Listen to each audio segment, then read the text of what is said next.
Hey guys, welcome back to my YouTube channel MedEduphilia. So this video will be your ultimate guidance for approaching physics. This will answer the question of how I got 180 on 180 in physics and how to master the subject. So make sure to watch this video until the end to get maximum benefit out of this video. Firstly, the main problem addressed here is how to overcome physics phobia, how to remove the fear for physics, which is present in most of the students' mind. So, first, you need to understand that physics is easy and the questions are simple, but they are logical. So, most questions are just based on the application of a single direct formula, and only a few questions will involve the application of maximum 2 to 3 interconnected formulae. So, what is most important is that to learn to apply the formula correctly. For example, Doppler's effect. It is a single formula which we use, but the sign convention related to it, okay, which makes us the application or the usage in of that same formula in different questions differently. Okay, so you should know how to apply the formula correctly. That is important. So be careful with sign conventions, whether it is kinematics or gravitation. So learning the formula is important, and learning to apply the formula correctly is also important. So stop thinking that physics is difficult and start to develop that interest towards the subject even if you don't like it initially. So that is my advice. So when I started my NEET preparation, I heard from many seniors telling me that physics is difficult and physics is hard, and marks tend to go down mainly in physics. So what I started doing from my initial stages is that I was extra careful about the subject physics. So I was pretty sure that I'm not going to make the mistakes, because everyone kind of built that uh, root in me that physics is going to be difficult. So I started spending more time on physics, and eventually when I started spending more time on physics, I started liking the subject even without my knowledge. So first give yourself time, okay, so that will make you that will help you remove the fear for physics, and you will start liking the subject eventually. So when you feel a subject is difficult, rather than keep worrying about it, try to spend more time on that subject. That will become your investment.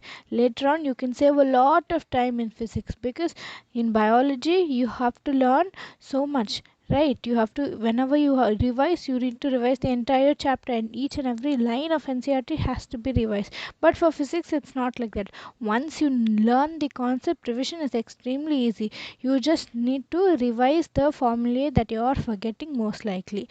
So that is one advantage. So start developing a positive attitude towards physics. The second tip that I'm going to give you is that listening to classes with 100% concentration.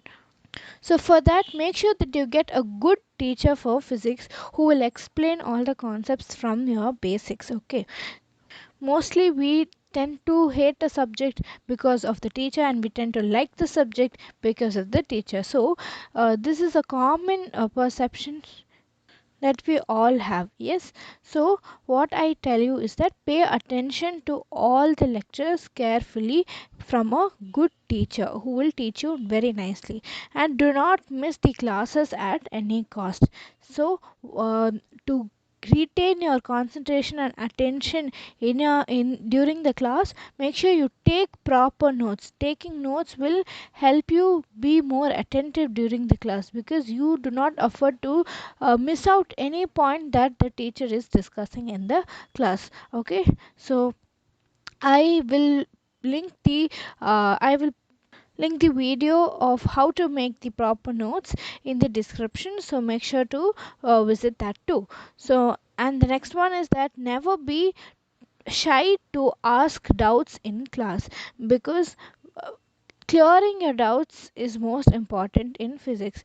Because your concepts play an important role in physics problem solving. So only if you know the concept, how you get the formula, the derivation and everything will help you solve a problem in a jiffy. So whenever your teacher is explaining something and you do not understand a point, make sure to inform the teacher. Tell them that you do not understand the one. That's why you're learning from that teacher, isn't it? The job of a teacher is to teach you, and your job is to ask them if you do not understand. So there's no use in keeping quiet in class without understanding. So if you do that, your time is getting wasted, isn't it? That lecture may be of 1.5 hours. That 1.5 hours is getting wasted when you just simply sit without understanding anything. So please do not waste your time, or do not be hesitant. Please open out and ask your teacher. If you're feeling too shy to open out, thinking that what your friends and classmates are going to think, at least make sure that you clear your doubts at the end of the class. Okay, so I prefer that the same doubt that you might be having will be present in the minds of your fellow classmates, because some people may not be understanding that point too, so you will turn out to help those students also. So make sure to ask doubts in class. That will improve your conceptual thinking and critical thinking. Okay, the next important tip is to concentrate on the basics. Try to understand the concept first. Okay, as I told you that questions these days are simple and they're just direct formula based, so they are coming from the very basics of the subject. Okay, so make sure not to neglect thinking that these are too basic, and do not make errors in these basic concepts. Okay, that will make you uh, lose 5 marks. So remember that. So remember formulae and the shortcuts to help you in problem solving. So this will increase your speed. So when you solve a lengthy question in less time using a shortcut formula, you will gain more confident, isn't it? So concentrate on the basics, and for many questions, for many lengthy questions, there might be formulae which is just a one step formulae in which you can get the answer very quickly. So try to remember those formulae and try to use them in your exams, so that this will save a lot of time for you in physics. The next important tip is revising your class notes regularly. So in my previous tip I told you that taking proper notes during class is important. What is more important is that revising those notes. Just simply taking those notes is of no use. You need to revise those notes repetitively. So you need to maintain short notes, okay, which includes formulae and hints, okay, apart from your actual class notes. Next, what you need to maintain is a mistake book, and frequent revision of this mistake book is important. So every time you write a mock test or a small class test also, you have to find out the mistakes you're making, and you need to note down those mistakes. So making a mistake is not uh, wrong, but making the same mistake again and again is very very bad. So please do not do that. So maintain a mistake book and revise it frequently. So what are the things you need to maintain? First, maintain a proper class notes, your running notes, okay, from whatever the teacher says. That will help you be more attentive in class. Secondly, maintain short notes that contains formulae and hints. Thirdly, maintain a mistake book which you need to revise frequently, okay, especially during revisions. Okay, and when you go for your next mock test, make sure you revise those mistakes which you have written down in your mistake book. Okay, even it's just for 15 minutes, do it regularly. Do those revisions every day. So consistency is the key. So make sure to revise all three notes that you have written down, okay, at every day, at least for 15 minutes. The next tip is practice as much as MCQs as possible. So remember that first time learning is the best time learning. Why am I saying that? Because the first time you learn, you have so much time, more time you can devote to each topic, whether it's small or big. So you can cover all possible types of questions from that concept, even if it's a very small topic. But after that you won't have time, because the school burden increases, there'll be lot of assignments, homeworks, projects, and you'll have time only to complete the portions for the upcoming test. You'll simply learn the formulas, you'll simply mug up the formulas and go for the mock test that happens in your institutions. That is what will happen in most of the cases. So make sure the first time you learn a lesson is taught to you, make sure to go and search for different types of questions from that topic, and make sure to practice as much as MCQs from that uh, topic, and note down the different models of questions and keep revising them again and again. So as time progresses, you won't have time to do as much as MCQs. So what I advise you is that even in the first run itself, make sure to practice as much as MCQs as possible. All right. Next important tip is PYQ analysis. So this is extremely important. Okay. First thing is to note down the different models of questions asked. So you have to go through the previous year questions of minimum 5 years. Okay, and go through the trend. Okay, rather than concentrating on questions that are based on the application of a single direct formula, focus on the most repeated types of problems.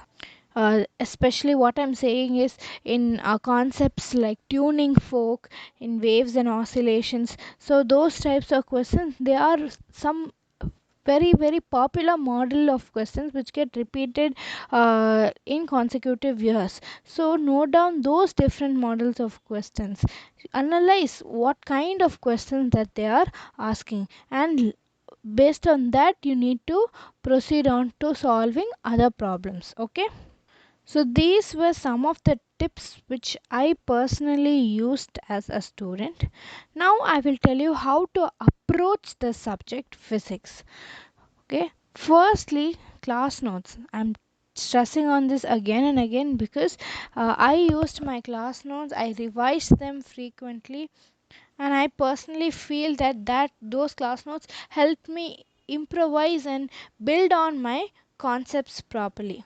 Second one is to practice questions from module or from your institutions or any reliable source. So start with simple models of questions and then make sure to gradually increase the difficulty level. Do not keep sticking on to simple problems and like stop feeling overconfident. That is also not the right approach.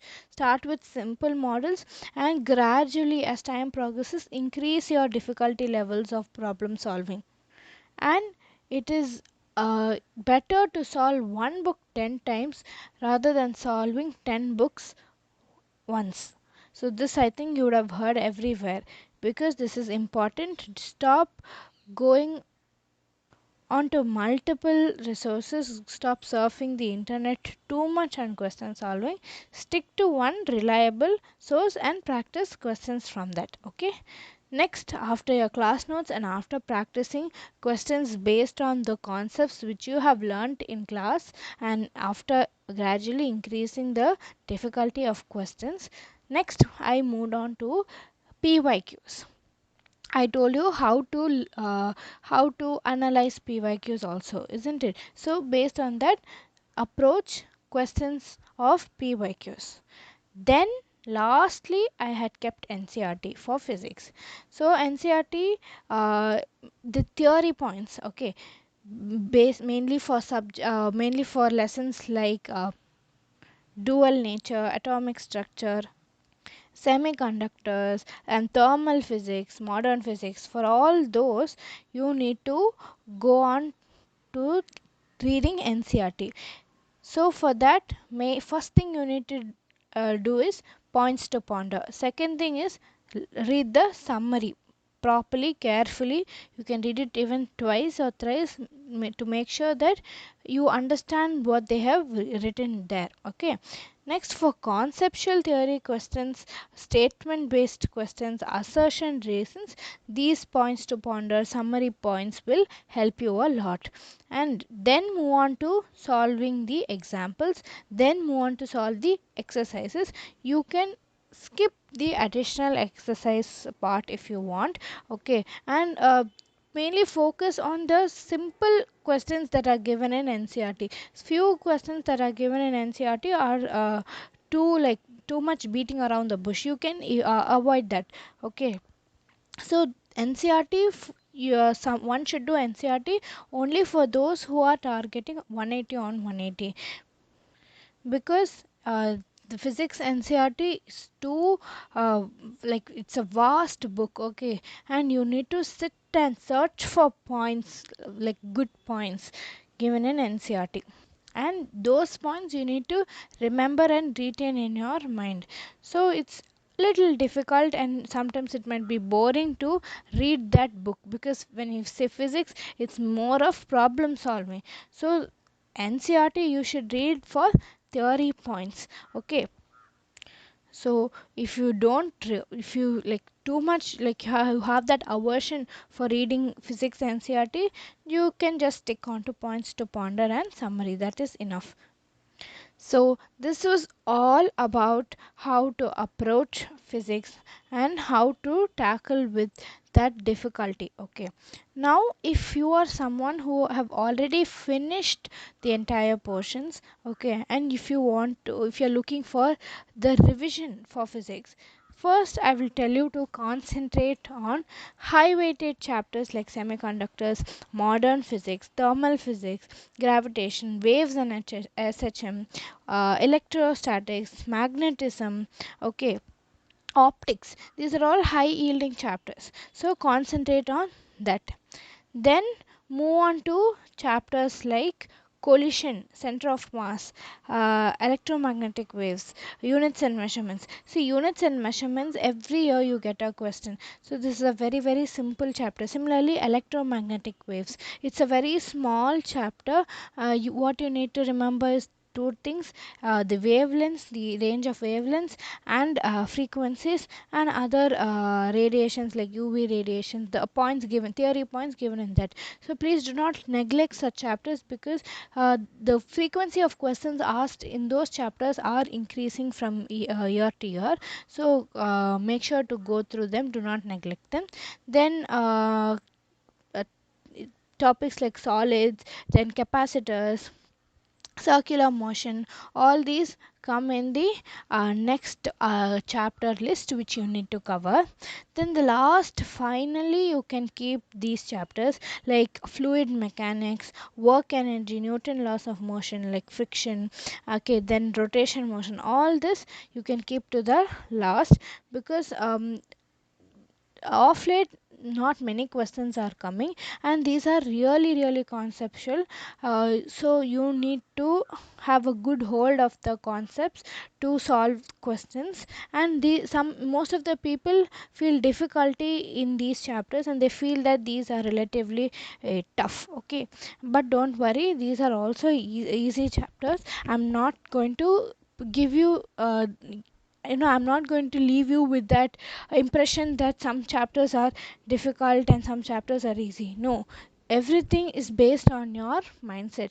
If you think you can change anything, so make sure to follow these tips, and I hope that these tips will help you increase your scores and develop a positive attitude for the subject physics. So thank you so much for watching till the end, and make sure to support me by clicking on the like button and subscribe the channel. Until then, stay tuned. Bye bye.